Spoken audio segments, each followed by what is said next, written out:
અરવલ્લી જિલ્લાના મતદાનની શરૂઆત ધનસુરા ગ્રામ પંચાયતના સરપંચશ્રીએ મતદાન કરીને મતદારોને મત કરવા જણાવ્યું। ધનસુરામાં ટોટલ 12 બૂથ ઉપર મતદાન કરવામાં આવ્યું, જેમાં અંદાજે 9000 કરતાં વધારે મતદારો છે।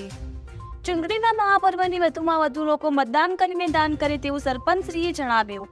ધનસુરામાં શાંતિપૂર્ણ માહોલમાં મતદાન કરવામાં આવ્યું। દરેક બૂથ ઉપર પોલીસ અને CISFના જવાનો તૈનાત રહ્યા। ગરમીના માહોલમાં આરોગ્ય વિભાગ દ્વારા પણ મેડિકલ કિટ સાથે હાજર રાખવામાં આવ્યા। અહેવાલ મેહુલસિંહ પરમાર, ધનસુરા। ના દિવસે લોકસભાની ચૂંટણી જ્યારે મતદાન થઈ રહ્યું છે તેની અંદર હું સરપંચ તરીકે વાત કરું કે ધનસુરા પ્રોપરની અંદર 12 બૂથ આવેલા છે। 12 બૂથની અંદર કુલ મતદારો 9000ની સમથિંગ ઉપર છે। એની અંદર 12 બૂથની અંદર અગાઉ પણ અમે મતદાન જાગૃતિના અભિયાનના એક પ્રોગ્રામો પણ રિક્ષાના મારફતે અમે કરી હતી। વહીવટી તંત્રની સાથે રહી અને ખૂબ સારું મતદાન જાગૃતિના કાર્યક્રમો કર્યા હતા।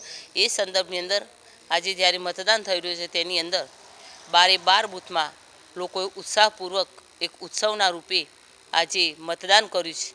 તેની અંદર ખૂબ સારું મતદાન પણ થયું છે અને લોકોનામાં ખૂબ જાગૃતિ આવી અને ઉત્સાહભેર મતદાન કરવા માટે ખૂબ લોબી લાઈન પણ સવારથી જ લાગી ગઈ છે।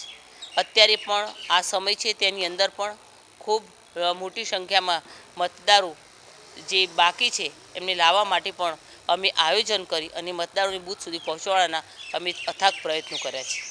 ધન્યવાદ।